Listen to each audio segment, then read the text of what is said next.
One. Welcome to the Mrs. R Relevant Daily Draft Podcast. I am joined today by Bill and Randall in a few minutes. And we're going to be covering some wide receivers and some corners in the 2025 NFL Draft. Bill, what's going on today? So we're going to talk wide receivers and cornerbacks. Me and Randall are. We're going to talk some prospects that are probably higher on a few people's boards and probably a little bit lower on a few people's boards. We've also got, me and Randall have kind of been going back and forth on X. And by the way, if you're looking, I am at Spark Scouting on X. You can find me there. You can find Randall at Randall Slifer. He'll be here shortly. We went back and forth a little bit on some prospects we're going to talk about, kind of give you the ins, the outs, the ups, the downs to kind of help you build your draft boards out. That's what we've got going on today. And while we wait for Randall, I'm going to go ahead and I'm going to get started. And Randall can hop in right behind me because I'm sure he's going to have a lot to say about our first wide receiver. So our first wide receiver, small school guy. There he is. My apologies. You're fine. Traffic was murder coming in, wasn't it? Coming down 405. Absolutely. So, Randall, I was just telling him we're going to dive on into our first wide receiver of the night. It's small school special. Tory Horton, the wide receiver from Colorado State. 6'3", 185. Big things about Tory Horton. I love. He's a very versatile guy. He can play the slot. He can play outside wide. He contributes as a punt returner. He's got very strong ball tracking skills, hand-eye coordination to adjust to underthrown balls, back shoulder throws. He's got what I call the zip code ability. If a quarterback can get it in the zip code he's in, he's going to make the catch. Yep, I love that analogy. He's really got really good double moves and stutter steps to freeze defenders. There's some times where he makes defenders just look silly, especially on the outside with his burst and his acceleration. The biggest knock for me on Tory Horton is he is lean. We're talking 185 pounds soaking wet out of the pool. And 6'3". And 6'3". So it shows. And the other thing that I have to knock him for, I've seen it happen, he tends to make too many body catches, which leads to drops. And it's something that it's got to be corrected at the next level or it's going to be a problem. I have a mid-second round grade on Tory Horton right now because I think he's got physical tools and on-field production to make that impact. And he reminds me a lot of Darius Slayton from the New York Giants in that same concept. He's a great ball tracker. He's got good vision. He's creative in the open field, but there are some catching concerns, and that frames a little bit of concern. But Randall, how do you feel about Mr. Tory Horton? Yeah, I mean, that was very well done, to be honest with you. His versatility is the number one thing that pops out at me. I mean, he was a 3-star recruit, but he was also a 3-sport athlete in high school. He did baseball, basketball, and football. So that talent is always there when you see those 3 sports in my head, to be honest. Baseball, hand-eye, basketball, accuracy, and football, obviously, playing football. His route running is what I really love about it, and his versatility, because, I mean, he's running 3.45 yards per route run, which is crazy. And as you mentioned, the missed tackles, he's already got 7. And I bet 6 out of those 7 were those that you talked about making him silly. But his route running on his double moves, I think, is super fun to watch because he does those. When he burns a cornerback, that double move, either dropping the hips or doing a hitch, really works well with him. So the versatility in slot yards and deep yards is year over year. And the premium stats are great. I mean, Oregon State, he pulled 158 and a touchdown, which is impressive against Oregon State. So I'll take that. And then when you look at that game in Oregon State, which was robust in versatility, if you go back last year against Colorado, when they played Colorado, basically all Colorado played was too deep. They played too high safety, and they were like, we won't give you the long shot, take the underneath.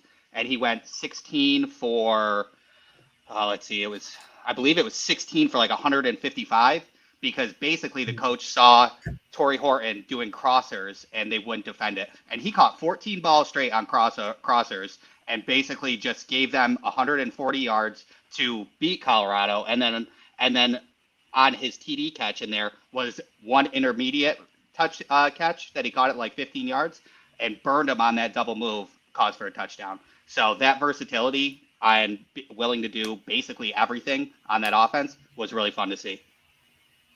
Yeah, so absolutely. I agree. Couple questions. So last year, if Horton came out, I had him in the top 100.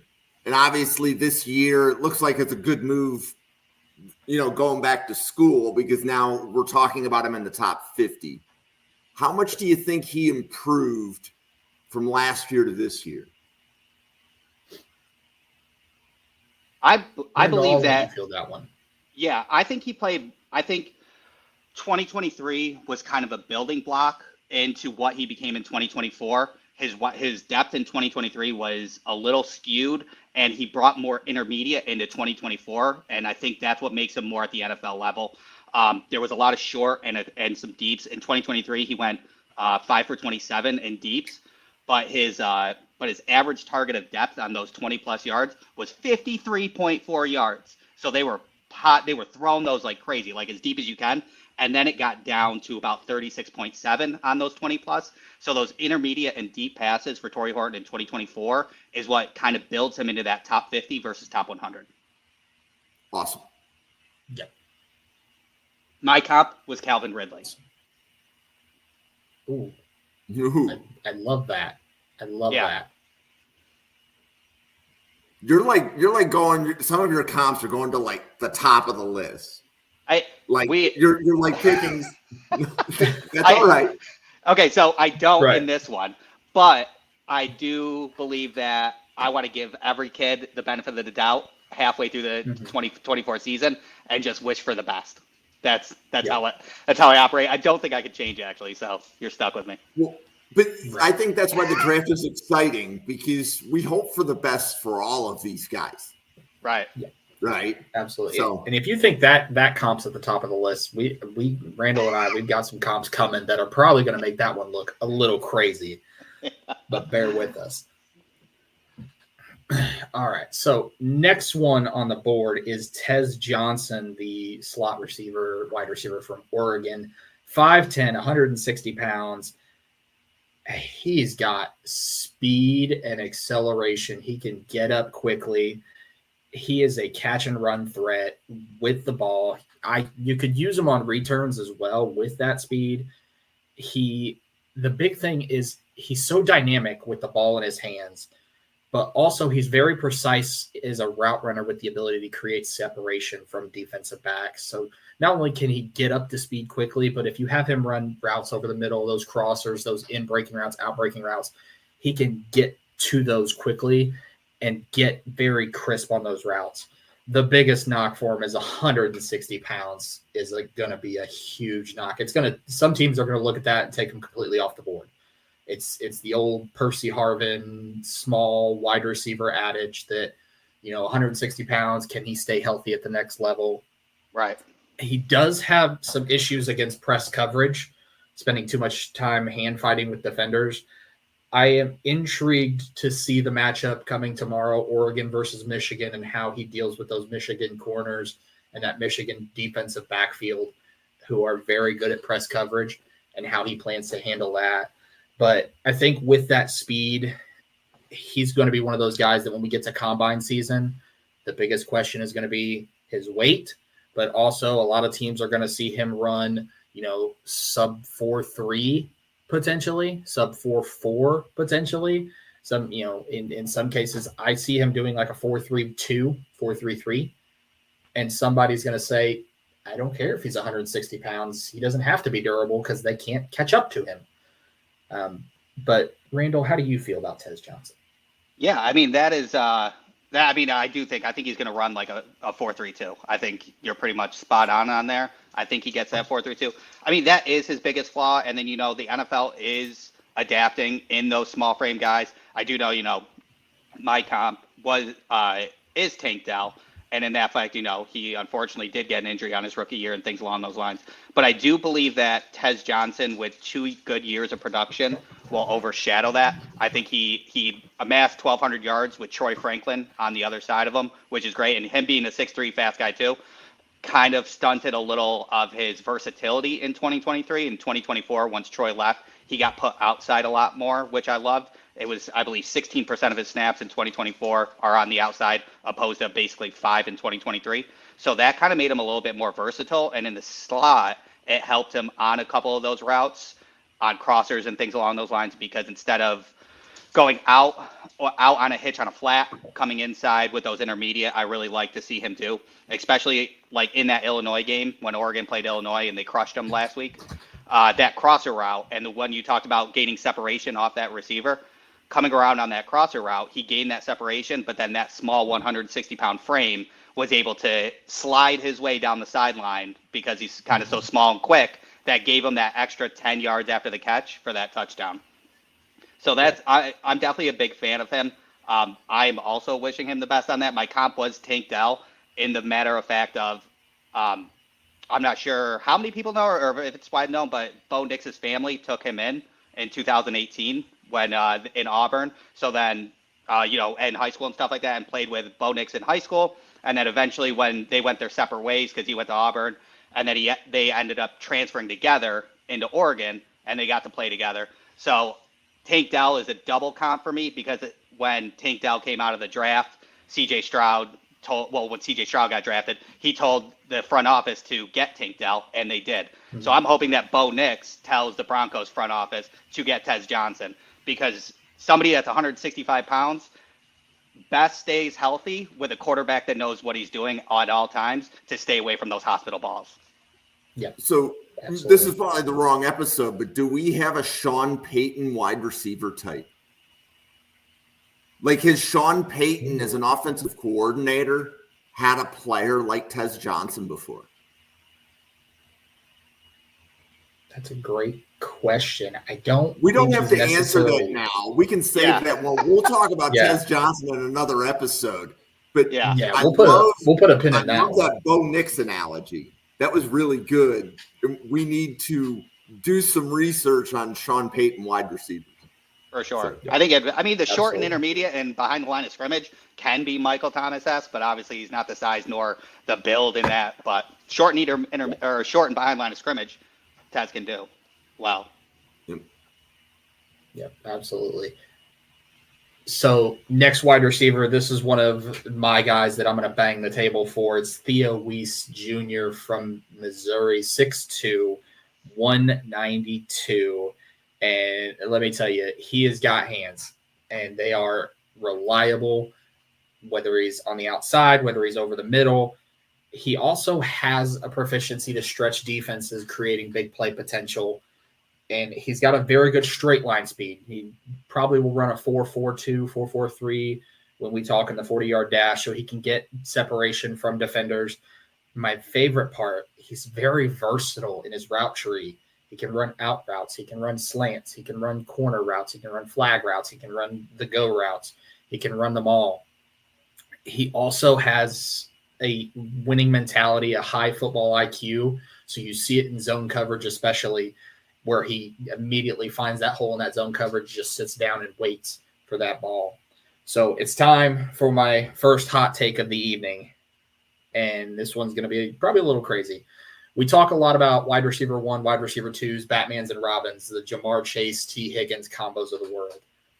I think right now in college football at the University of Missouri, they have the best 1-2 combination of wide receivers in Luther Burden and Theo Wease in the entire country. I think these two guys are probably some of the most talented folks across the entire country. My biggest knock on Theo Wease is I'd love to see him be more consistent in his production. You'll see games where he just blows up the entire thing, multiple catches, many yards, and then you'll see him disappear with 1 or 2 catches. I would also like to see him be able to release a little bit better against press coverage on the line of scrimmage, just like Tez Johnson. Sometimes he has a little bit of hand fighting issues. I've got a late third, early fourth round grade on Theo, and he reminds me a lot of DJ Chark from Chargers, Jaguars, and that same type of player, that same big body guy who's got reliable hands, not so great against press coverage. But he's one of the guys, if I'm in a draft room, if I'm in the Browns draft room or I'm in a team's draft room, I'm not only banging the table, I'm flipping the table over and I'm throwing it out the nearest window to turn in the card for Theo Wease. But Randall, how do you feel about Theo? Yeah, honestly, I agree. I love Theo Wease in the fact of his zone. The first thing that I had on my scouting report in big letters was how he plays against zone and his feel for that, which is always one of my favorite things coming out of college, because then you're watching tape, you're understanding coverages and packages and things along those lines. And he excels at that. Like, might be best right now when it comes out of that. I do think he needs to work if he is going to have the 20 plus throws. 2023 was impressive. Do you know, question for you, Bill, do you know in 2024, I've seen a little bit of a dip. I've seen a couple of those reps on it, but 2023, he went 7 on 17 targets for 3 touchdowns, and now we're sitting at 3 on 12 targets for 1 touchdown. Do you think that's scheme in 2024, or do you think that, because obviously Luther Burden was still with them last year, but do you see anything in that dip and deep shots? I haven't seen much in the dip and deep shots. I think they're utilizing the speed more on the screen game, on the short game, rather than they are taking those deep shots. Also, you look at the quarterback and Brady Cook, he doesn't have the strongest arm in the world. He doesn't have the arm to make all of those deep throws. That's why it was a little bit inaccurate last year. But I think the offensive coordinator wised up and said, hey, I have a guy in Luther Burden who's really electric, and I have a guy over here in Theo Wease who's also very reliable with some straight line speed. And instead of sending them on vertical routes on every single play, let me run some bubble screens, throw them some short 3-yard passes, get the balls in their hand in space, and let them make the plays. So I haven't seen it so much there, but yeah, I agree. It is a stark contrast. For sure. And then, my other thing that I had on, which I love, is his interviews are his interviews are great. I've listened to 2 or 3 interviews.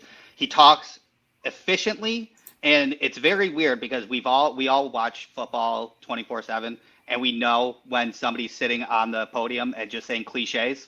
He does say some cliches, but he actually means them. Like, he actually he knows what he's saying, and he actually means them, sort of thing. Like, I was watching it, you always hear those random cliches, but then when he's talking about it, he'll explain the cliche, like he'll go deeper into it, and he'll talk about it and what he's going to do. So his leadership mentality and his intelligence was crazy for me. I love that. And I do think that after the season's over, Senior Bowl or whenever he gets to take reps against cornerbacks is going to be his shining moment, because I do believe that he's I don't have any doubt that he's going to excel at that. And then those clips are going to go viral, and then that's when mainstream media is going to start talking about Theo Wease. Well, and there's always a challenge, right? So during the draft, you're going to hear me say this on a lot of podcasts. This is the other guy, right? Burden is going to get all of the PR, all of the press. That's what you're going to see in social media. Yes. Wease is the other guy. And I think when I heard Bill, you said late 3 or round 4 is kind of where you see him, somewhere right around the top 100, right, Bill? Yep, that is correct, right around that top 100. This is if you're in the top 125, you're playing football on Sundays. Whether you're a starter or a key guy off the bench, Theo Wease can be your wide receiver 3, wide receiver 4, coming right in as a rookie. So he can be part of a wide receiver room. He may not be the guy, but he can be a guy who's going to help your team. So absolutely, always pay attention to the other guy.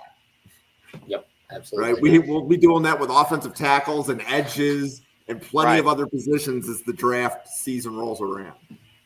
Right, absolutely. And then if you have any hip hop fans that are watching, he sounds exactly like Boldy James, and it's like one of my favorite voices ever. I couldn't help it. It was amazing. Yep. So Randall, do you want to introduce Andrew? All right. right. Yes. So I'll put a disclaimer out here as a bias for everybody watching. I live about 5 miles from the Razorback Stadium. So I get to see him live, whole 9 yards. So this bias scouting report that I'm about to talk about is I'm not banging the table to put him in the top 100. I'm just saying let's get him out of UDFA and into early day 3 is at where I believe he should be. But Andrew Armstrong, he has 2 successful years so far with Arkansas after transfer, 6'4", 202. I believe his combine is going to be quicker. He plays fast, but he is a little bit slow. I would like to see him run a 4.45. He's got super long arms, and his catch radius is pretty insane. Curl routes can basically, even if he gets sticky and it's an off throw, he can catch those. In 2023, he had 764 yards and 5 touchdowns, while, as an IRK, Sam Pittman was the offensive line coach for Georgia. 2023 offensive line was 109th in yards per carry and 129th in allowing sacks at 4 per game. So still putting up 750 yards and 5 touchdowns with basically number 2 offensive line, while Division II offensive line was still impressive. And now he's putting up 722 yards as of now, and not shying away from big competition. LSU, 9 catches, 132 yards. Tennessee, 6 catches for 72 yards, and he took that game over. Or 9 and 132 for Tennessee, 7 catches, 94 yards for LSU, and then 6 catches and 72 yards for Texas A&M, 10 catches for 164 for Oregon State. So that was great. And then you're even taking into account Taylen Green. I love Taylen Green, but he needs reps to get better. So I do believe that even him playing with a newer quarterback and doing what he's doing is impressive. My number one thing that I do love about him is his releases and then his catch radius. He does run 90% of his routes are curls, crossers, and go routes. That's basically what he's got in the bag right now, but I do think he's smart enough to expand that route tree. That's probably his biggest flaw. And weirdly enough, he's not as physical at the line of scrimmage that I'd like to see him as, a 6'4", 202 guy. I'd like to see him kind of bully once in a while and become a better run blocker. My favorite thing about his route running, though, is his big man curl. I think my favorite curl is what Mike Evans does, is he pulls the curl and then uses his body as leverage. So then basically what you have is either your cornerback's going to hit you in the back for a PI, or it's going to go right to your numbers, and then you're going to catch it, sort of thing. So he's very good at that, and that's one of my favorite things. My comp for him is George Pickens, because I love Andrew Armstrong. and then I will let Bill put me back to earth. Yeah. So I like Andrew Armstrong. I'm not in love with him as you are, but I do like Andrew Armstrong. He's a big body guy, 6'4", 200 pounds. We talked about it. He has really good play recognition, and one of the things that I love that he does very well is he does run those curl routes, but he's great in the scramble drill. When things break down, he's got the ability to see with his football IQ, okay, I've got an open hole in a zone here. Let me run 2 or 3 yards this way, get open for my quarterback. He's great about coming back for those. He also, once he runs those curls and makes that catch, he doesn't sink his hips and gets upfield in a hurry. So I see him probably running a 4.5, right around that range. I have a day 3 grade on him, but I'm probably a little bit higher on him. My comp for him is a little bit weird, so people are going to think I'm crazy, but it's Matt Jones, the former Arkansas Razorback quarterback turned wide receiver. Even though Matt was a little bit on the smaller side, 6'2" range, I think it's a lot of the same things. You have a guy who's very athletic, who can get upfield in a hurry. The big thing, I would love to see his play strength improve. I would love to see, obviously, him run a little bit faster in the 40. I think if he runs a 4.55, 4.5, probably a 4.6, I'm going to start to flag it because it's going to be a little bit too slow for my likes. But he's got very long arms, and he can go up and get the ball in a hurry. I think he's going to be one of those day 3 guys that probably sits on a practice squad for a year or two, gets his feet underneath him, and then he'll be starting to make some plays on game days.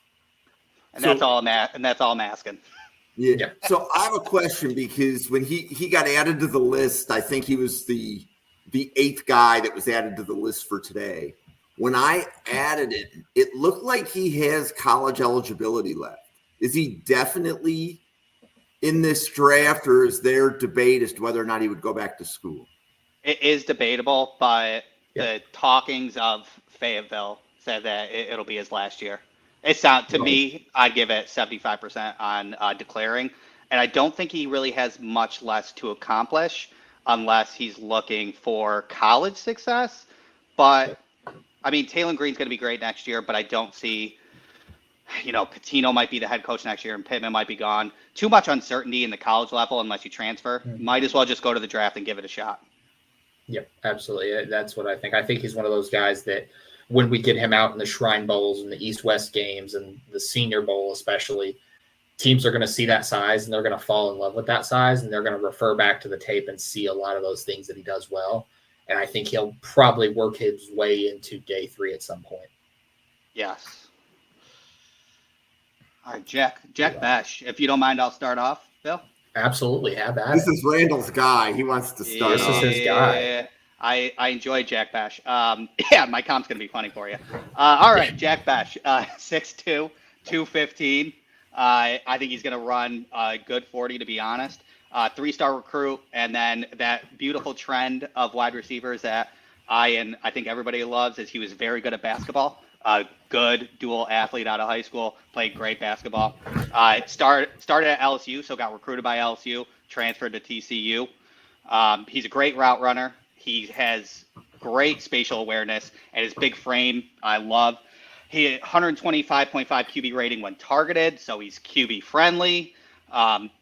This year, if you look at the stats, it was Stanford. He went 6 for 139. He took a game break, I guess, and then went back to back to back. And UCF 9 for 200, SMU 8 for 166, and then Kansas 10 for 131. I mean, just insanity. Kansas must have been scared S-less when they saw the UCF and SMU game before. He has a crazy production. I know it's only kind of 1 year sort of thing, but I'm willing to forego that the way he plays. His lower half contact balance is really, really good for his size. When he takes a hit, he knows how to stay up, and then his short speed takes off quickly, and he can kind of separate from himself with the ball in hand for that run after the catch. His UCF touchdown is kind of where, when I was watching tape, it stuck out for me, is his pivoting and putting his foot in the ground. When he pivots on that touchdown, he ran an inside post. He made a twitch to make the safety turn his back, just a small twitch. Safety turned his back. Once he saw that safety's back, he moved. So then he was doing a 540. The safety was doing a 540 and couldn't find him, sort of thing. So that recognition of when to turn, I loved about it. And my comp for him is actually tempered in Michael Wilson from Arizona, because I kind of love what Michael Wilson's doing in 2024. He is one of those wide receivers where, especially with Kyler Murray, he scrambles, and then you're looking there and you're like, oh no, Kyler Murray's going to take a sack, and then Michael Wilson's open. He can separate from the receiver. He's open. He's smart. So I like what Michael Wilson's doing, and then I guess he kind of has a little bit of Cooper Kupp-esque. I'll never compare anybody to Cooper Kupp, because Cooper Kupp is one of one, but I see Jack Bech as somebody to where you see his routes ran, and you're like, that looked good, but it was so efficient that he's always separated, and that's what Cooper Kupp is. He runs efficient routes, which separates, and then you catch the ball, sort of thing. So that's what I have on him. Bill, what do you think? Yeah. So you're spot on with everything. The one thing I love that Bech does well is he is a chain mover. He is the guy on third down. He knows right where to go, right where to cut that route off to get right to the sticks. And I love that he does that. Yes. I love that he's got those natural ball skills, especially in contested catch situations. My comp for him is the same team. It's a Cardinal receiver. And I want to preface this. I'm not saying that he's going to have the same career as this guy, but my comp for him is Antwayne Bolden from the Arizona Cardinals. We all remember when Bolden had Fitzgerald. Bolden was that guy, 3rd and 5. Palmer or Warner looked right to him at the sticks, and he was there. He was reliable. He was right there, able to get that first down. I do also love that he's been productive against top-tier competition, which means it's going to show early on at the next level. He is a guy I have right now in my top 100 picks. So I think he's going to be that probably late 3rd, early 4th guy, because teams are going to see that production. They're going to see a guy who knows how to set up defenders, knows how to find the soft spots in a zone and get right to that first down marker. And the teams are looking for that next Cooper Kupp-esque guy that you talked about. So I agree with everything spot on. So, Bill, question on that. So, yeah, I understood the comp to Bolden is that's the play style. Yes. Wasn't Bolden, I don't want to say significantly larger, but at least 15 or 20 pounds bigger than 215? Bolden was kind of. He was a little bit bulkier and a little bit heavier. And Bech can add that to his frame too. So he has the ability to add on some muscle mass too. I don't think he needs to. But he has the ability it's all good. I just wanted to make sure I understood that the comp was the play style, not body type. Right? Because sometimes we'll comp somebody with a body type and you're just going with this is how you see him play on film. And it reminds you of what you would see on film from Antwayne Wells. So I'm clarifying the comp. Yeah. I see we're a little absolutely. Yeah, we're different in spots because I don't see him coming out of day 2. Okay. Or I don't see him coming out of the second round. I'm sorry. I think he's top 64. I have him in the top 64. Okay. Yep. Okay. I think I'm with you. I can see it, but I think the speed is going to be the big knock for him. For sure. Okay, so next one is Antwayne Juice Wells from Ole Miss. 6 foot, 205. Came from James Madison, made his way up to an SEC All-American. He is absolutely one of those guys that he is physical in all phases. Thrives on contact, physical play, press him at the line. He loves to get in there. He has soft hands, though. So even though he's physical, he's got those soft hands, capable of adjusting to off-target throws. He's got excellent body control, good downfield ball tracking skills, making him a huge threat on those deeper throws. The problem is he's not a pure burner. He's not going to be that speedster guy. He's more of an explosive guy than he is fast. He also struggles with transitioning from catcher to runner. So that's why you don't see a lot of yards after the catch for Wells, because he's one of those guys that he tries to catch it and then decides. You almost see him try to decide where he wants to go with it after he's caught it rather than before. And I've noticed that his playing speed on some film, especially against SEC competition, doesn't translate to him running past defenders. It's almost more like he's trying to run through defenders because of that physicality. Even with all that said, I think he's a guy that's going to shine on day 3, especially when we get to the Senior Bowls, we get to the East-West games, the Shrine games. And my comp for him is another play style comp, Amon-Ra St. Brown of the Detroit Lions. So every team's going to be looking for that Amon-Ra St. Brown in the day 3s. He is that same type of guy. He's very physical. He's very reliable with the catch. He doesn't have that overpowering speed. Doesn't have that, burning speed like an Isaiah Bond would, but he's explosive. And I think some team's going to take him on day 3, and we're all going to look back on the class in 3 or 4 years and say, how did we let Wells get to pick 155? But Randall, how do you feel about Mr. Wells? I agree. And when you talk about the explosiveness, like his speed on tape and his explosiveness, I mean, it kind of reminds me, my comp for him is Debo. And I know it's kind of a lazy comp, to be honest with you, but it's very funny because South Carolina has a type, right? Debo, Juice, and Xavier Legette, all in like the mass of 6-7 years. So they have a bruiser wide receiver type. But I think that his yards after catch kind of take away from his long speed because he still does produce yak. I mean, his deep shots 20 plus were 9 for 18 for 356, but 110 of them were yards after catch. That's impressive for deep shots. 90 out of his 265 on intermediate, and 316 on behind line of scrimmage. And that's where that kind of gave me that Debo is he averaged 9.9 yards after the catch behind the line of scrimmage. And that was Debo 2 years ago, if I'm not mistaken. So so I see that. So I don't really care about his long speed. His short speed is good. He shows it with his yards after catch. You are right, though. His transition from catch to run is clunky, and it's almost like comical to where once he gets into the NFL, they're going to be like, hey, like, here's 3 tips, and then it's gone, sort of thing. So I think that won't be too much of an issue, but it is weirdly clunky. But then it's hard to figure out. Maybe he's just waiting for like the next receiver, the closest DB to come to him so he can truck him or something. I don't know, but. And that's what I got too. He's very physical, and it's almost like he wants to initiate contact. Like, hey, I've caught the ball, come hit me. Yeah. And that's what I get out of it. And it's like, no, just turn up field and go. Right. So yeah. So I believe that can easily be taken out of him, which is fine. I know Juice Wells, in 2022 he had 189 yards versus Arkansas. That was not fun. But all of it sounds good. I have a day 2 pick on him as well. And one thing I don't know if we talked about, he's only had 1 drop this year, and versatile route tree that he runs, and that's impressive. Randall, did you say day 2 or day 3? Day 2. Got it. So you have him in your top 100. I do. I think his style is unique to where people are looking for that. Got it. Yep, absolutely. So next up is Antonio Williams from Clemson, 6 foot, 187.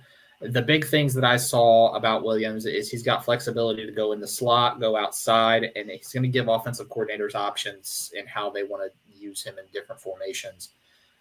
He really separates well on option routes and over the middle. So you see a football IQ of he's going to instantly know where he needs to go.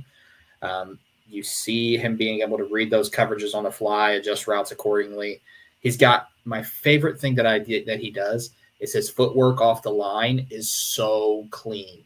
You watch him, there's no trip ups, there's no missteps. He is off the line and ready to go.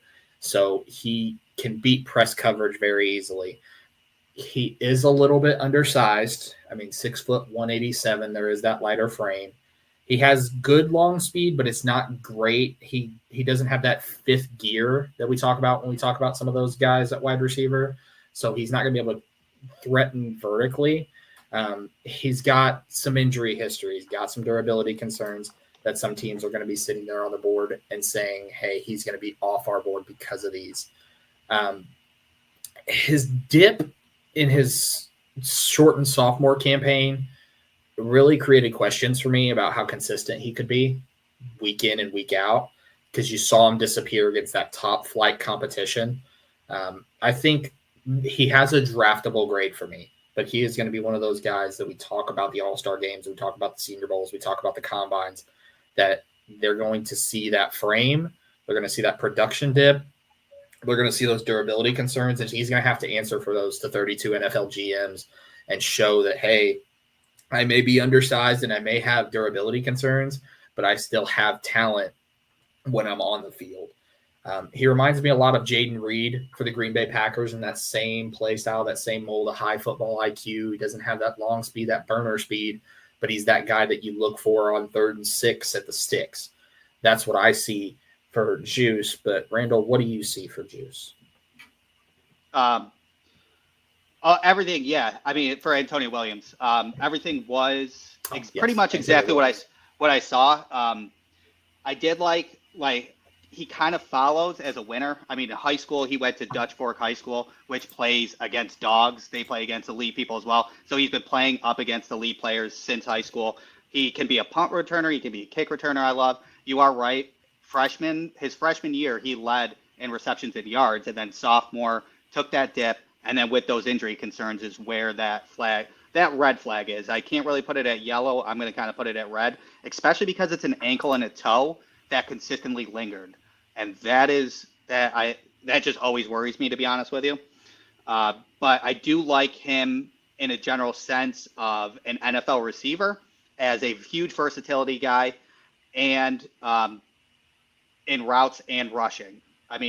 I kind of wrote a book on Antonio Williams because I couldn't figure him out, to be honest with you. I almost wanted to put him in, early day 3 and stuff like that. But his college has been kind of sporadic in a lot of ways that he's being used. And I'm not sure if it's a coaching thing to where they do want to use him like that. But I grabbed 2 games and what I watched was Wake Forest and Florida State. Wake Forest, it was a lot of short and intermediate routes. It was a lot of 3-4 yard hitches, slants, and things like that. And then he actually ended up having a 30-yard pass to steal the game. So that was kind of impressive that he had a passing one on that. So it was Wake Forest was a little bit of a boring game in the fact of running curls, just getting 4 yards per. And then when you looked at Florida State, he had 157 all-purpose yards where he was used in the intermediate, used a good seam route for a touchdown. That was incredible. And he was used in the rushing game as well for those all-purpose yards.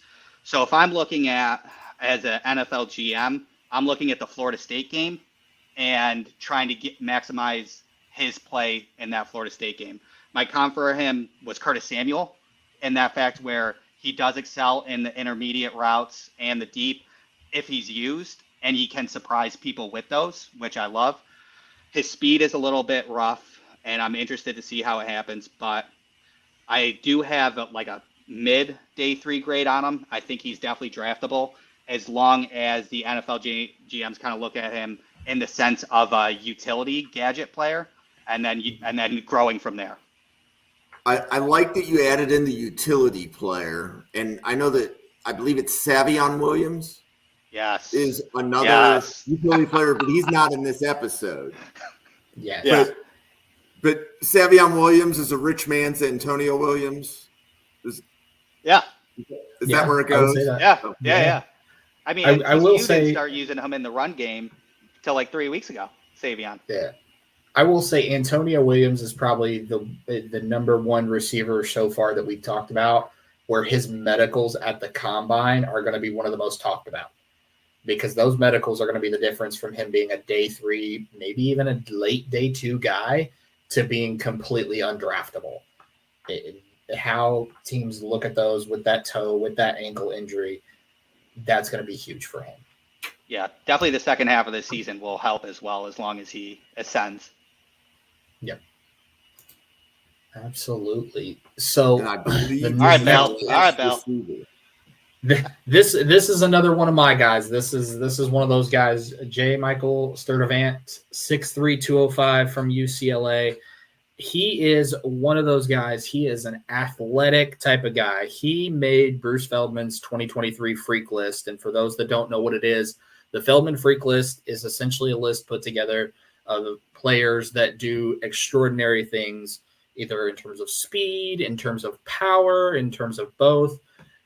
Sturdivant's topped out at 23 miles an hour running, bench press close to 300 pounds, squatted almost 400 pounds at 6'3". You can't teach size and speed. You can teach a lot of things, but you can't teach size and you can't teach speed. With that size and speed, though, he's a long strider, eats up that cushion quickly, and he can threaten defenses vertically over the top.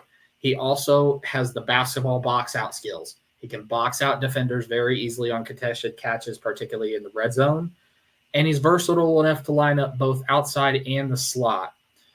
The big thing is he's got to improve consistency in his hands. There's been a lot of concentration drops that have been issues throughout his career. His route tree is still developing with room for some serious improvement, especially on crossers over the middle, on out routes over the middle. And his after-the-catch ability seems a little bit limited. It's almost like he's going down on first contact rather than creating additional yardage. With all that being said, when I evaluate players, big pluses for me are size and speed, because you can't teach it. I'm a physical traits kind of guy. With that being said, he is a guy that is in my top 64 right now. I don't think he makes it out of round 2. And my comp for him is Christian Watson from the Green Bay Packers. Same play style, big body receiver who's got the speed. It's not super long speed. It's not like a burner type, but it's straight line speed. And he's a developmental guy that you get him on that day 2. You help him work on those consistency with those catches. But it's one of those things with his speed, you could put him at punt returner. You could put him at kick returner. I think he probably runs a 4.35. And at 6'3", 205, he's going to be one of those receivers that we turn on the combine, and he runs it, and then everybody's scrambling for UCLA tape. The other big thing is he's also the son of a former NFL player and the nephew of Hall of Famer Floyd Little. So he has NFL bloodlines. So he's one of those guys that if I'm an NFL GM, if he's on the board, I'm flipping the table, I'm sprinting the card out the door. I'll walk it up to Goodell myself if I can and say, I want him on my roster. But that's enough of me gushing about Mr. Sturdivant. Randall, how do you feel about the UCLA wideout? Yeah, I think that I'm just going to maybe say a couple things and then ask you a question because you'll be able to probably answer it better. I do agree. I think a 6'3" foot man at 205 that's going to run a 4.35 at the combine is going to – the wind will flip the hats off the GM sort of thing. That's going to be huge. Just being able to burn 5'11", 6-foot DBs at 6'3" is really don't need separation at that point. Concentration drops can be an issue, but I really looked at his 2023 tape basically to evaluate him because 2024 wasn't in the prime. I mean, the Minnesota game was 7-107, but at Boise State, I watched the Boise State 5 for 142 for a touchdown, and that's where I kind of saw who he should be in the NFL sort of thing. And in 2023, he had 30 targets deep with 10 receptions at 37.3 a reception, which is nuts, and then just one drop, which was impressive. So my question to you is when I watched the Minnesota game, his short routes were good, but they played back on him. They played soft coverage against him, and it was a relatively easy game for him to get 7-107 because it was soft coverage, and his routes weren't really needed as much because it was a quick curl or a quick slant, and it was easy for him to kind of gain that 107 yards. The Boise State game was incredible. Do you think that his slants and his curls will translate to the NFL? Because sometimes I see a little bit of clunk, and I'd rather not have Sturdivant be a one-trick pony. So I'm with you. That was one of my biggest things is those short routes. It's mainly when he breaks off the ball. So when he breaks in the curl, when he breaks, it's a little clunky. There is room for development though. So it's not like it's completely broken. Right. It's one of those things that an offensive coordinator is going to bring him in and say, okay, I watched that Boise State tape and I see a guy that if I send him 10, 15 yards down the middle, he's going to come down with it. Would you like to see him work on those curls and those slants? Yes. And I think that's why he's not a first-round guy right now and why he's in the top 64, but he's not in the top 32 is because he still has those. He is one of those guys that I'm really intrigued to see at the Senior Bowl in one-on-one rep competition. I want to see those breaks off the line. I want to see how he does with hand fighting against press coverage, and I want to see how he does when he gets away and has to create separation with those curls and can't just box out a receiver. But I'm with you. It's a little clunky. Another knock on him that's been out there has been his production so far this season. I don't think that's all necessarily him. Part of it is the UCLA quarterback Garbers. I'm not in love with his arm. I'm not in love with his accuracy, but that's a whole nother episode of a podcast that we could sit here and talk about. Yeah. But you watch the Minnesota game this season and the Boise State game last season. I think that's what he can be, is he can be that burner guy, even going all the way back to the Central Carolina game where he went 5 catches, 136 yards. He's a big play threat at 6'3" that can run a 4.3. Some offensive coordinator is going to say, hey, I'm not worried if he can run a curl route. I'll just send him on vertical routes every game, every time, and that's all I need for him to do. Honestly, that's kind of where my head was at sort of thing. But and then, run those routes, meaningful routes, those go routes, and then once in a while, you might be the third or fourth read, but run that curl, right, in the game sort of thing. Yep. So you probably won't get the ball. But still, do it in the NFL. I didn't even watch much. I watched the Minnesota game, but then I just went straight to his 2023 tape because I think that's what's deserving of him. But other than the Browns, where would you want to see him go? That would utilize him correctly. Obviously, I'd want to see him go to the Browns, of course, but it's going to need to be a team that's got a strong arm quarterback that can get him the ball down the field. I'm going to flip the script. I say Buffalo. Give Josh Allen that deep threat wide receiver. If I have a wide receiver room of Keon Coleman on one side, Sturdivant on the other, and then if Cooper does return for you guys, then now you have Cooper here. But imagine just deep throws to Josh Allen, from Josh Allen to Sturdivant down the middle. It's going to have to be someone that's got that strong arm quarterback, but you also need an established wide receiver opposite him that's great in the short and intermediate game that he's not great in. So you're going to need that guy that can run those curl routes, that can run those out routes. But the Bills could be a possibility. Another team that could be a possibility is Baltimore with Lamar Jackson and his arm as well, and their need for wide receiver. Another sneaky one that I'll throw out there, the Rams, having him stay in Los Angeles. If you give, obviously you have one out there. Go ahead. Everything I'm hearing screams Mike McDaniel, Miami Dolphins. The Dolphins don't need a receiver, right? Mm-hmm. They've got two really good ones. Yes, but I'm with you. Yeah, I mean, the Dolphins don't need one. Yeah, but it's a track meet down there in South Beach, and if you get him down there, it's a track meet. But Randall, what do you think about that one?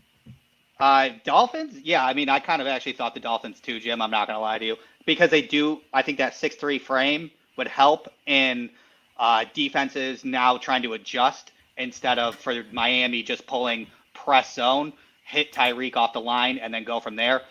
You can't play press at that point unless you're just playing press on Tyreek, which then you kind of have to play halves, two different defenses on each half sort of thing, so it could be confusing.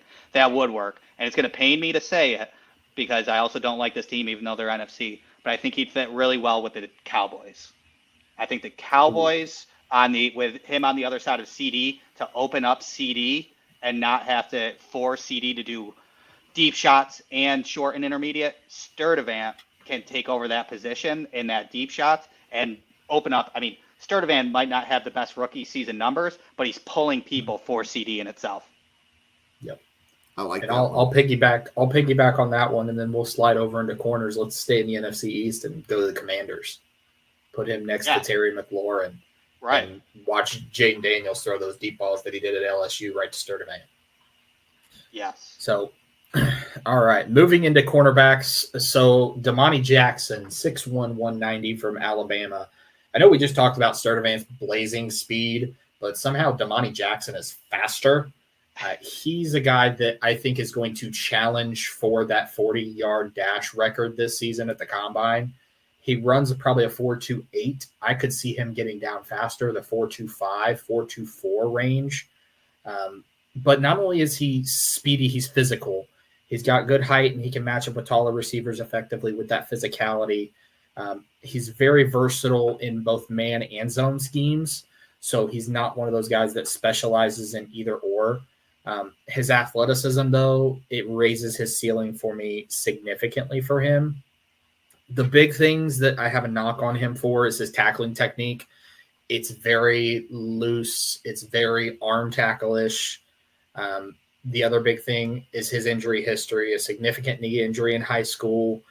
He's been relatively healthy at Alabama, but obviously that knee injury going back to high school, as well as some of the smaller banged up, it's going to raise some durability questions.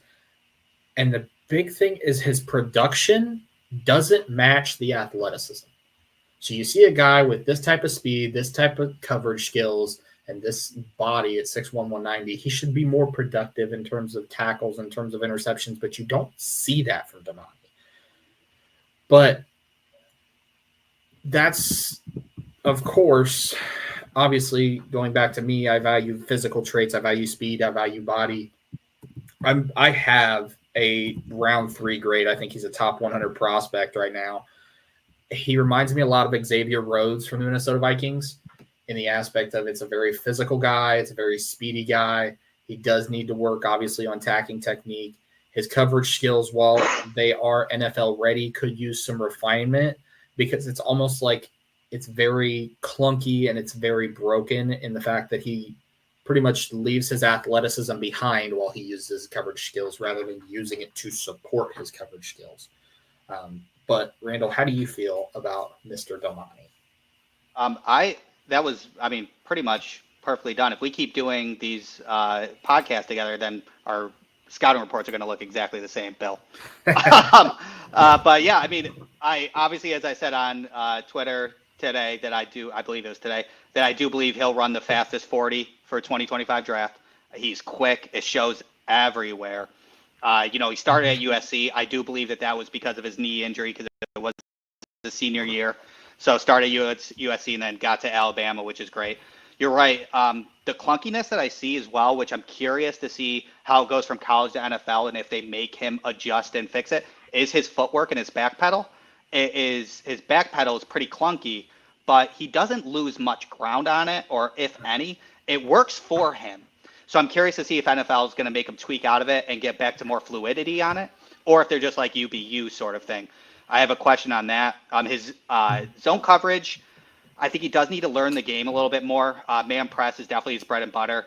If you watched I'm glad that he is playing in 2024, because if you watch the game against Washington last year, it kind of showed all of his flaws, which again, they're minute flaws, but he did get burned there a good amount of times. It was kind of almost like a Denzel Burke game this year, but I'm glad that he's got another year. He's got another year to show who he really is.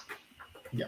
But I do agree, the production, you're 100% right about the production. He should have more in that stat sheet, even though he's only allowing, a 43.3% completion percentage when it goes to him. But you're 6'1", almost 200 pounds and lightning speed. Let's see you ball hawk those balls or force some fumbles. Give me something, sort of thing. So That's what I would like to see. I think I couldn't. And this is a question that may not make sense, but I hope you understand it. Yes. So when we're looking at the 2025 class of cornerbacks, there's a bubble that look like the elite to me. Travis Hunter, Will Johnson, Benjamin Morris, so on and so forth. Where does that elite 2020 cornerback bubble stop? And then where do you begin a second bubble? That's a great question, and I get where you're coming from. So I think the bubble probably stops, that first bubble probably stops right after the guys that you mentioned, Travis Hunter, Will Johnson, Ben Morrison.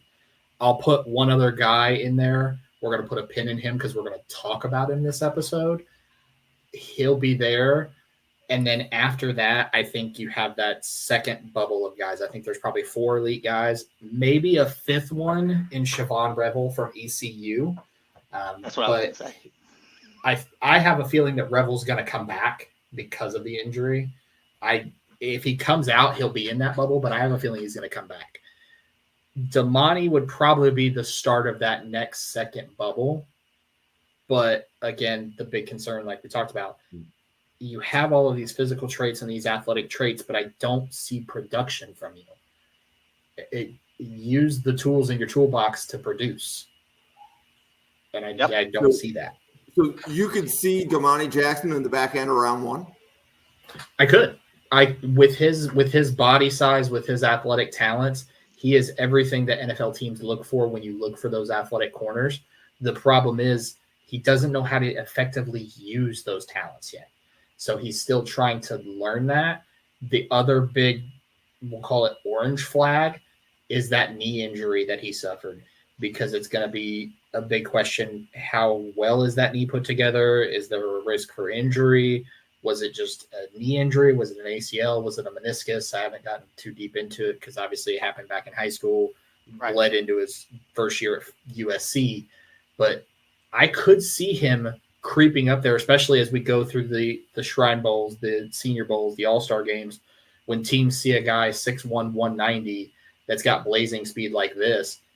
Some GM somewhere can say, hey, I can fix the coverage issues. I can fix the technical issues. I can't fix his speed.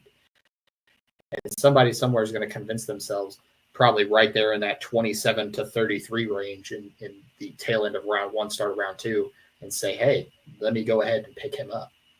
Yeah, and I will say that he, unlike some super fast 6'1" cornerbacks like Sauce Gardner, Kyer Elam, he's not as grabby on press as he is with those two, which I love, because that is something that's very hard to teach out of, especially when you're new and round 1 grade, as you'll stick with that. He's not as grabby to cause penalties, and I do like seeing that. Yep, absolutely. So the next one we're going to talk about is Will Lee III from Texas A&M. This is a big body wide receiver, 6'3", 190 pounds. He's very rangy. He can disrupt passing lanes with that 6'3" body. I love his hip swivel and his back pedal. You watch him turn and run with wide receivers. A guy at 6'3" should not be able to turn as smoothly as he does, but he's able to turn, run, and go with those guys. But he's also very physical. He jams receivers effectively, disrupts timing routes, big ball hawk mentality. He is the guy that's going to go after the ball. He is going to hunt that ball down. He's going to seek it. He's a very sure tackler. He wraps up well in space. My biggest concern is he is one of the slower guys, probably looking at a 4.55, 4.56 40-yard dash time. It's going to be exploited at the next level. In addition to that, he's obviously 190 pounds, but it's 6'3". It's lean. Like we talked about at Horton at the start of the episode, it's very lean frame. It's going to be exploited, especially by physical wide receivers. And his zone coverage skills are lagging far behind his man coverage. In man-to-man coverage, he is great. In zone coverage, he loses positioning way too often, and I don't know if it's because of the light frame, if it's because of technique issues, or a combination of the two. But for Will Lee, I'm going to go back to the Vikings well again because they've taken entirely too many corners this decade. But Cameron Dantzler, Michigan State corner that ended up in Minnesota, kind of the same style, great at man coverage, needed some issues with zone coverage, kind of big and lanky. I think he is a day 3 guy. I think he's probably smack dab in the middle of round 5. But Randall, how do you see Will Lee playing out? Yeah, honestly, all that was great. To be honest, that's kind of why I had 2. Obviously, his nickname is the Blanket, and I love that ego because then was it 2023 when it was Texas A&M versus Missouri?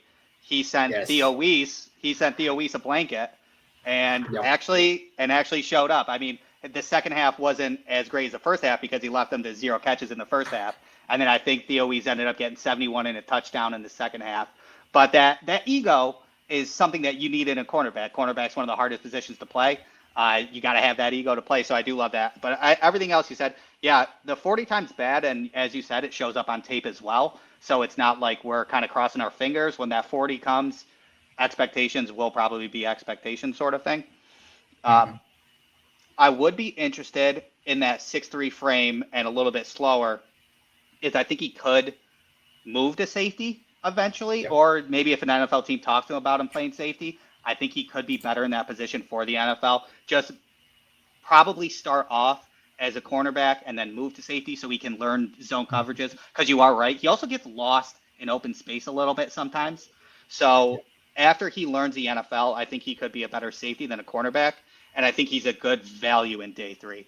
As a GM, I wouldn't take him in day 2, and I'd hope that he's there when my team's ready to pick in day 3, maybe 4 or 5. Yep, absolutely. I will ask you this, Randall.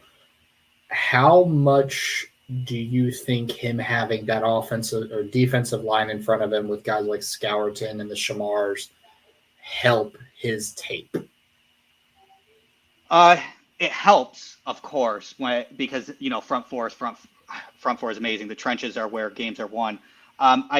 Looking at reps outside of just his targets, he still does well on that outside, and he's still kind of, my favorite thing is his planting feet and changing direction. So as long as he doesn't get lost, his route running, knowing the routes and things along those lines, when he finds out what route it is, he can overstep that wide receiver and take over his position before the wide receiver gets to it. So that's like one of my favorite things about that. I would say there's always a good thing to have a great front four, but I'm not going to take it away from him ultimately. How about you? I'm the same way. He is one of those guys that front four is really helping him against some of the other wide receivers, but it's not going to take away from him. My only concern is obviously when he gets to the NFL, the defensive line that's going to be in front of him is not going to have a first round and 2 potential first rounds as well in that defensive line. So yeah, that's where you need those skills, the man coverage skills, and especially in space, because he's going to be put on an island. I think as a GM, if I'm taking him, I think his first year, 2 years, he is exclusively a slot guy or he's a safety. It's going to be the conversation. Do you want to play slot or do you want to play safety? He doesn't have that long speed right now to be able to keep up on the outside. I agree. Yeah, slot or safety is definitely the way to go. Yeah, absolutely.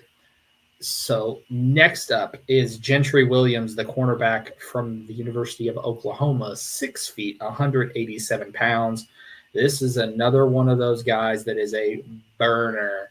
We are talking some serious speed. I think he's going to run sub 4.3. And I'm curious to see how we look at that corner at that combine because he just blows by folks. But not only that, he also has very loose hips and smooth transitions. You watch his back pedal and how he transitions out of it. He mirrors routes very well. He's scheme versatile. He can play outside. He can play in the slot. So he has value to the defensive packages for defensive coordinators. He has a track pedigree, so he's an explosive athlete. And really what I like is that he has the makeup speed to recover when he's been beat. He also tracks the ball well, and he has a natural skill for forcing turnovers. My big concern is he is very, very subpar in run support. He takes poor angles, struggles to disengage from blocks. His tackling technique needs significant refinement. To be quite honest, it is almost unplayable at the next level with his run support. And that is a red push pin for me. Mm-hmm. That being said, on his passing coverage, he's very well at. He is a guy. He does also have red flags from an injury perspective. He's missed time at college. He's missed time going back to high school, so there's durability concerns there. He is a day 3 guy for me, and he reminds me a lot of Jamel Dean from the Tampa Bay Buccaneers, a guy that's very good in man coverage and in passing coverages. But when you get into those run supports, he is just almost unplayable on that aspect. But Randall, I'll turn it over to you. How do you feel about Gentry? No, I mean, I definitely agree with pretty much everything. I do think the one thing that I do love about him is I do think that his, because he played quarterback in high school, I think he really understood the game at quarterback really, really well, which then translated to the cornerback position in itself. You can tell that the way his brain operates is almost like a quarterback playing in a cornerback position with his route recognition and his very much understanding of plays with screens and flats. He kind of sees the motions, understands it, and knows when it's a screen or a flat. So I do like that. And then he kind of unfortunately misses the tackle, which is super unfortunate. My red push pin is his injuries. I mean, he's missing the rest of the year this year with the shoulder. He had a knee injury in high school. He had another he got surgery in 2023, right, for a labrum. And then I believe it was a torn labrum. Yeah. Yep, he was out, and then in 2024 re-aggravated it, and now is out for the rest of the year. He does have one more year of eligibility. I very much think he should stay in Oklahoma. He's from Tulsa, so it's hometown hero sort of thing. I think he should try and get a full year of Oklahoma next year under his belt, and I think he could turn into that late day 2, early day 3, or unless he immediately, ascends like crazy, then he could change. But I think his best plan of action would be to play next year in Oklahoma. Yep, absolutely. I agree. Get a clean bill of health and a clean bill of tape as well, just so that way he can have that. So next up on the board is Denver Harris, the cornerback from University of Texas, San Antonio, or UTSA. 6 foot, 190. This guy, it bears repeating again. Tonight's a fast episode. It is speed. He is a guy that's got blazing speed. We're talking probably running 4.3. I would say he could push 4.35, 4.34 in the 40-yard dash time. He also has a high football IQ. You see him being able to process routes quickly, shows potential for pattern matching and zone coverages, matching routes on the fly. He also has a natural ball skill and timing on a pass breakup. He's got very good eye discipline. He stays with those receivers. He also is battle-tested against SEC competition, played at LSU before coming to UTSA, so he's played against that higher-level competition and is an instinctive playmaker. The big concern is he is severely undersized. It's 6 foot 190 is what he's listed at. when I watch the tape, I don't see a 190 guy. I see a 170, 175 guy. I see a guy that has that smaller body. He is also, we just talked about it with Williams. I'm going to talk about it with Harris. It is poor tackling technique and a poor willingness to tackle.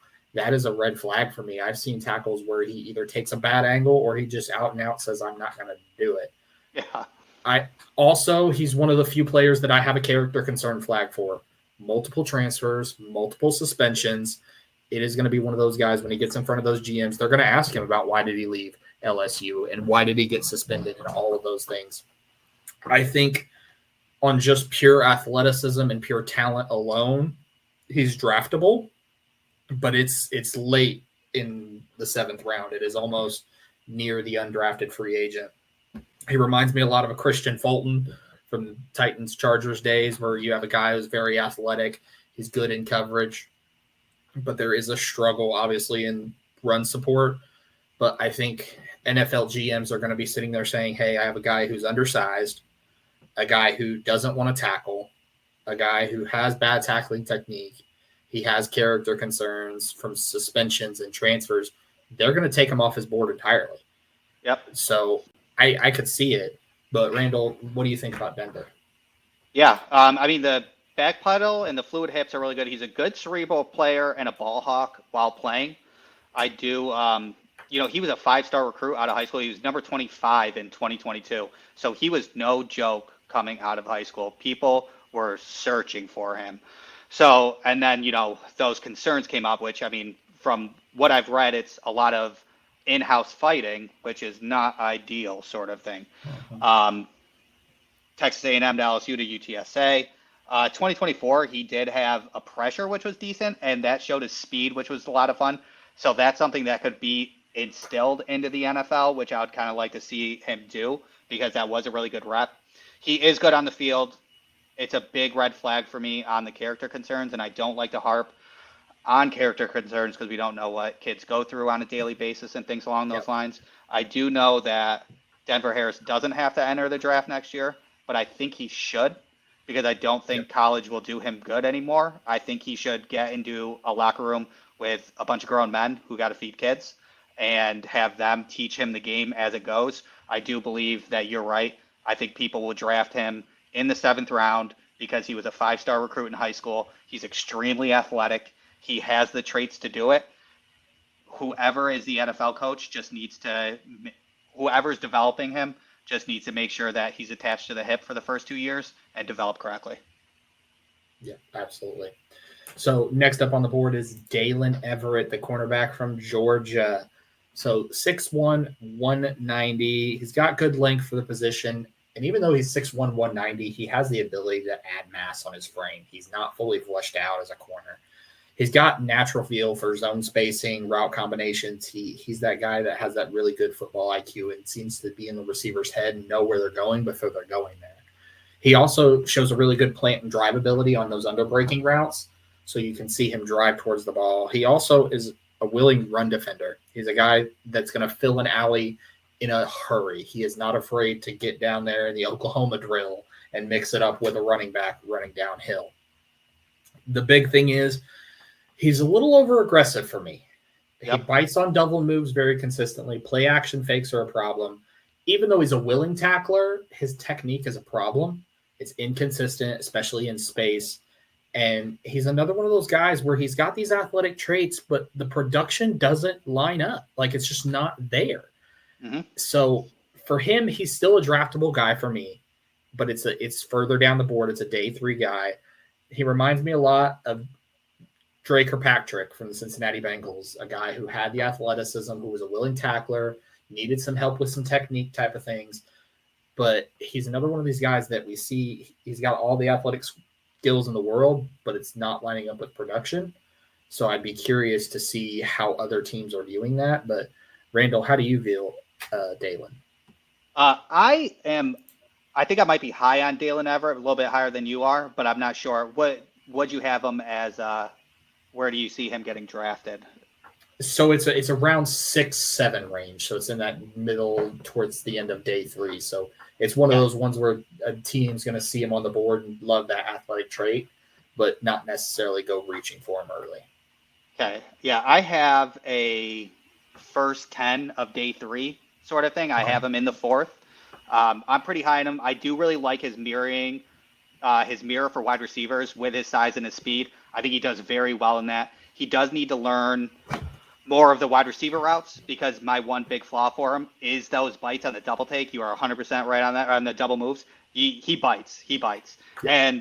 And his missed tackle rate, he does tackle well, but this year his missed tackle rate, he has 7 missed tackles at 22%, so that's definitely high. I like to see how he was in 2023 versus 2024, even on a statistical standpoint. He had an 88% completion rate in 2023, dropped that down to 53% in 2024. So he did take a big jump from 2023 to 2024, which I do love. And in 2024, he played about 15 to 20% in the box. So that run support is there for him, which I do love to see at 6'1", 190. So if he's a corner playing in the box, is he a slot or is he a boundary? Slot when he's in the box. Right, but does he play both? That was my question. Yeah. Does he play both? Okay. Yes, I'm sorry. Okay. Yeah. So, yeah, as I said, his stats don't tell the full story either, as you said, but he does show up in decent games. I mean, he did have an interception in the Orange Bowl versus Florida State. So that was a great interception, and he doesn't shy away from that. What else? While he was playing, I was watching the Clemson game, and it didn't really tell the story either. When he was playing against Clemson, he was sticky on those receivers, but Antonio Williams and Brenningstool were making insane catches. So it was like, I was watching it, I was like, what else could you do in that situation, right? So it was just a good game by them and not by him. So I have a early 4th on him, and I would like to see what he does in the Senior Bowl and how that operates. But I'm pretty high on Daylen Everette. I think he's a good corner that can be versatile in that back room. Yep. Absolutely. So next one, we're going to go a little bit smaller school. We're going to go Kendall Bohler, the corner from Florida A&M. 6 foot, 195 for Kendall. And like we talked about with Sturdivant earlier, Kendall is an athlete. Made Bruce Feldman's 2023 Freaks List, which if you're not too familiar with that, what the Feldman's Freak List is it is a list of players all across the country that coaches and teams have put together where these players do outstanding things. I'll just run them off for you. Bohler clocked a 4.3 40-yard dash time, broad jumped 10 feet, did 4.18 in the pro agility drill, 7 seconds in the L-style drill. He's power cleaned 335 yards. He's squatted 530 pounds. This man is an Avengers-level threat as an athlete, folks. It can't be understated. He's got also the length to emerge as a starter 2 or 3 years down the line. I love his anticipation skills. He's very explosive. He's got a downhill burst. In a zone scheme, he could be a star.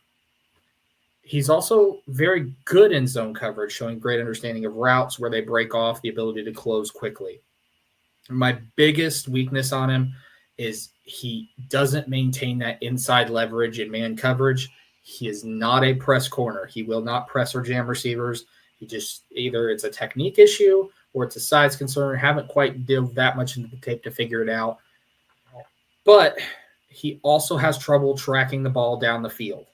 And he doesn't seem to have those ball skills to break up plays. I'm not sure if it's just because he hasn't seen that level of competition where he's needed it yet, but he's been very susceptible to those double moves. I think right now he is a day 3 guy. He is a guy that someone's going to see all of these athletic traits and all of this speed and power and jumping and a super athlete. He's going to be one of those guys we're talking about at the combine that's at the top of every cornerback board. He's at the top of the 40. He's at the top of the press. He's at the top of the bench press. He's at the top of the power clean. And everybody's like, where did this kid come from? With that being said, there are some things fundamentally he's got to work on. He reminds me a lot of an Isaiah Oliver from the Falcons Jets corner. Very athletic guy who needed some – he's basically a block of clay that a cornerback room and a defensive coordinator can mold into a star. But with that being said, Randall, how do you feel about Kendall? Yeah, Yeah, I kind of feel the same. The broad jump, I think, was 11 feet, right? Which is even more impressive. Yeah. I believe it was almost 11. I think it clocked in at 10 feet 11 inches, 11 right inches. at 11. Yeah. We're gonna push that to 11. Mm-hmm. But he is. I mean, honestly, perfectly said, is he is a ball of clay at that point. So I see him as a late day 3, maybe an immediate UDFA pickup at the end of the draft, sort of thing. I have a question for you. Yeah. Other than obviously he does have sticky coverage, completion percentage is great and everything. His Miami game, when I watched the reps in Miami, I was just hoping that even Florida A&M was going to be like, hey, let's kind of show your stuff because you're playing Miami. But he played soft consistently, and he got beat up on Miami. Even if I understood that it would be rough for him that game, but I didn't see much to show me that he should get drafted in the day 3 in that game. And I kind of was hoping he was going to showcase it, but that could have been a coaching standpoint of the game, of the scheme and game plan, opposed to his ability. Did you watch that game, and did you have anything about that? I did. I watched that game, and I'm with you. I saw that, obviously, when we look at the Miami receivers, you look at the speedy guys, the Restrepos of the world. Right. And Kendall has the ability to keep up with him. So I was curious why the defensive coordinator didn't play him up on the line. We talked about Bohler. He has issues with press coverage in terms of creating that jam at the line, and I'm not sure if it's just he's not experienced with hand fighting or he has technique concerns, because he can turn and run and keep up with those guys. So I was curious, too, as to why they played him so far back. I think that's going to be one of those tapes where a defensive coordinator is going to look at it and say, this is what we do not do with him. And we put him up on the line. We put him in the slot especially as well, and have him just right on top of it. For sure. Because the thing is with Kendall, even if he's beat off of that press coverage, he's got the speed and acceleration to catch right back up. Yeah, that's kind of where I'm getting at it, sort of thing, is like, I think he just needs to be coached and developed differently than the status quo that he's kind of running in college, and just using him to his strengths at Florida A&M when he should be more like a ball of clay. And that's what I hoped out of the Miami game, is because it did get out of hand pretty quickly. So in the third or fourth quarter, just be like, hey, let's put you on press and let's see how you do up against these, so you have tape to learn from, and for recruits coming into the draft. So I think that ball of clay is perfect, and he should play in the NFL based on that. Yep, absolutely. I agree. So next one, we're going to go to Tommi Hill, the cornerback out of Nebraska, 6 foot, 205. I really love him. He is a Swiss Army knife for creative defensive coordinators. This is a guy who can play outside. He can play inside.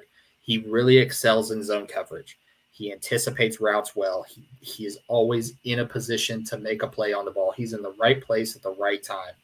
He also has experience as a kick returner. He's a willing tackler. He is a guy that you put on your roster and you find a spot for him somewhere, whether it's a gunner on special teams or it's in a cornerback room or it potentially even at wide receiver. You could put him on the offensive side of the ball. He is that good. He's the guy that has that talent. The big concern is that he only has one full season as a starting cornerback. He is raw in terms of those defensive snaps. He is a guy that's going to need time to develop technique, positional instincts. He also is very unreliable in his performance. It's been up and down throughout his entire college career. Part of that is because he's only got that one full season, so he's still learning to play the cornerback position. He also is a little bit limited in man-to-man coverage. I'm not a fan of his man-to-man coverage, of his back pedal and his hip turn in that man-to-man. I think he's a better zone type of guy. That being said, he is a guy that I could look for on that day 3 range. And I will compare him in terms of play style to a former Nebraska Cornhusker cornerback that went in the first round, Prince Amukamara from the New York Giants. In that same style, he was much better in zone than he was in man. He was very athletic and had those skills, but he needed work on his man coverage. I think he's one of those things. He's got to be in a very zone-heavy scheme where you can just pop him in a cover 3 zone coverage, say this is your area, and if the ball comes to you, he'll take it away. But that being said, Randall, how about you take it away on Tommi Hill? Yeah. I do love his measurables. Like 6 foot, 205 is amazing, as well as I think he will run a 4.40. And I believe his combine is going to be fun, where his shuttle might not be the greatest, but his vertical is going to be pretty decent. I think he'll have a 36-inch vertical and then a 4.440, which will be good, especially with his long arms. I think his combine, I think his back pedal and react and the L is not going to be great at the combine, but I think everything else will be. And I think that might put a notch on his draft where he goes in the draft. But everything else I do really love. I do kind of love that he's raw in playing wide receiver and cornerback, understanding, especially in that zone. As you said, his zone is great because of his wide receiver, like literally playing wide receiver last year, right? So, so I do love seeing that. And then, you know, we talked about today on Twitter about what Nebraska put Tommi Hill on Travis Hunter by himself versus Colorado. And they just said, hey, you got Travis Hunter, which is a tall task. And he did play very well. He was sticky on Travis. There was a lot of times where Travis was the first read and Shadur had to look the other way, sort of thing. So that tape alone, I think, is going to help him in that regard. I think, again, with his wide receiver presence, covering the flat is really good. He's aggressive on the line. I think he can play well. Do you see him in a potential nickel spot, or do you think he should always play outside? I think he could play in the nickel spot. I do. I think before he gets in that nickel spot, he's got to improve on that man coverage a little bit because in that nickel, he's going to get pushed around. But I think he could play in the nickel at the next level. But I'm going to ask this about Tommi Hill because we always talk about Travis Hunter potentially playing both ways at the next level. Do you think there's a team out there that could look at Tommi Hill and say, hey, I don't want to spend the rich draft capital on Travis Hunter, but I have a guy like Tommi Hill who's played both positions? Do you see a team maybe throwing a day 3 pick and trying to play him both ways? I never thought about that, but I pray that's what happens. I think that'd be incredible, to be honest with you, to have two in the same draft kind of come out in that versatility, like firm versatility of wide receiver cornerback. I think that would be a lot of fun. He can do it. I watched not a lot, but I watched some of his wide receiver reps. They're not bad. I mean, he looks good. He can do it. So I think that'd be a lot of fun. I'm in for that. Count me in. Yep. Well, and let me throw one more thing out there at you, right? So most teams are going to carry 5 or 6 corners, and most teams carry 5 wide receivers and a few carry 6. So if you have the 6th wide receiver and your 6th corner is the same guy, and he plays special teams, he is helping the coach with a roster spot, right? Yeah. Because realistically, Absolutely. that 5th wide receiver isn't going to see the field very much on offense. Like you might get 5 snaps, right? Like it's, are you doing teams and you're saving a spot on the 53? Yeah. I think that's a great point. That's a great point. I agree. And Jim, that's your wheelhouse, by the way. That's true. I am always an outside perspective.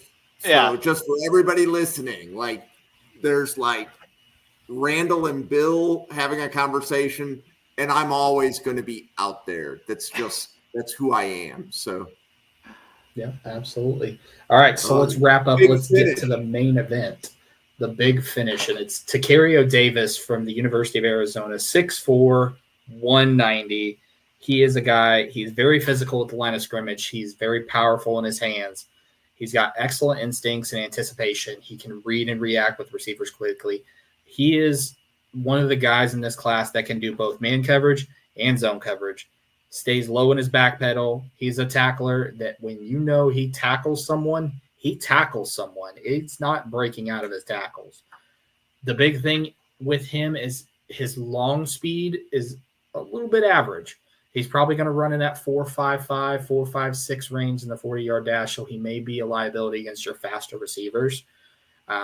He can be overly aggressive at times and very grabby from what I've seen, especially in press coverage. He gets very grabby.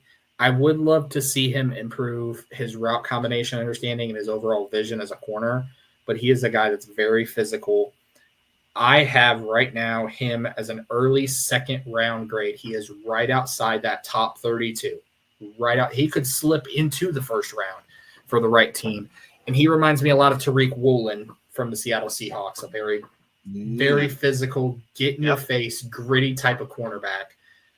I think this is after we talk about the top three guys and Travis Hunter and Will Johnson and Ben Morrison.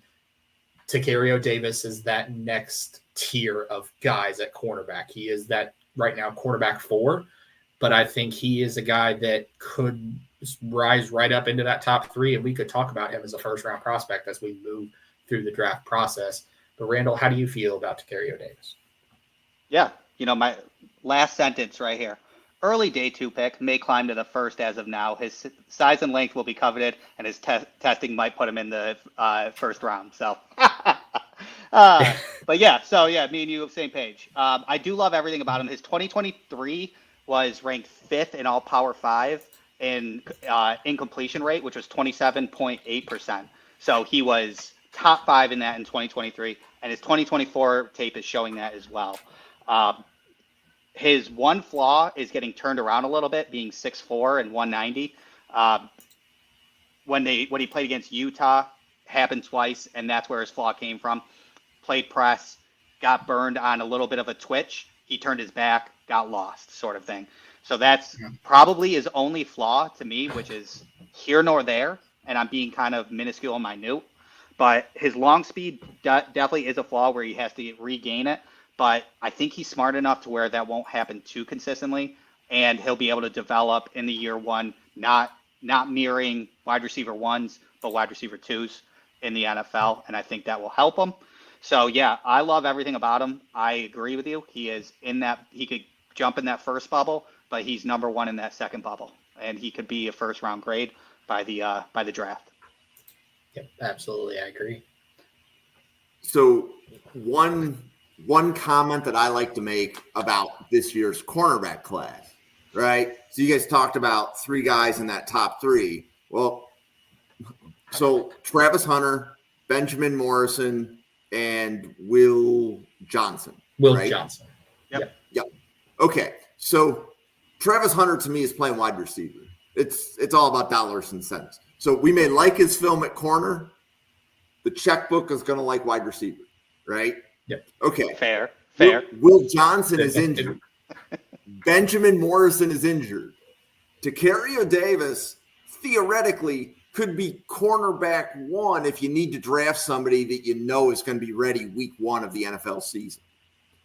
Right? So meaning like if your team, if your GM or your coach is on a hot seat, do you take the risk at a higher ranked prospect who may not be ready week 1? Or is your choice Tacario Davis? So are you directly talking about the Giants right now? I'm just making a statement because Giants, Raiders, Jaguars. Right. But that's it, right? If the Giants are taking a quarterback in the first round, would Joe Shane rather have somebody that's going to contribute at 100% health week 1 to show, because obviously their secondary is the worst, is poor versus their front 4. Does he take somebody 100% healthy or sees if he can linger it? Because Joe Meyer already said that he's staying till the 2025. If you told the GM and the head coach that they can stay till 2025, then the jury's out at the end of that year, right? Yep. But he is possibly the best healthy cornerback right now in the entire class. Out of all the corners, you can either watch Travis Hunter play or you can watch Tacario Davis play. A lot of the other top corners are injured, right? So just point that out, is that you are looking at somebody who is an available, healthy corner, and hopefully he continues playing as well as he is. So, agreed. I like that. Good call. I like that too. Yep. Yeah, we like that. Okay, well, that concludes this episode of Mrs. R Relevant. I appreciate everybody. We had a big audience today. In 90 minutes, we just covered 16 players.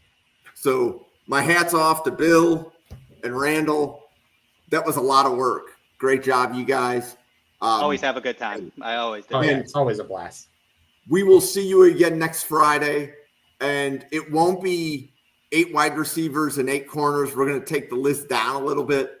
So I think it's 6 and 6, but until next week, same bat time, same bat channel. Thank you, everybody. Yep. Thank you. Thanks, everybody. See ya.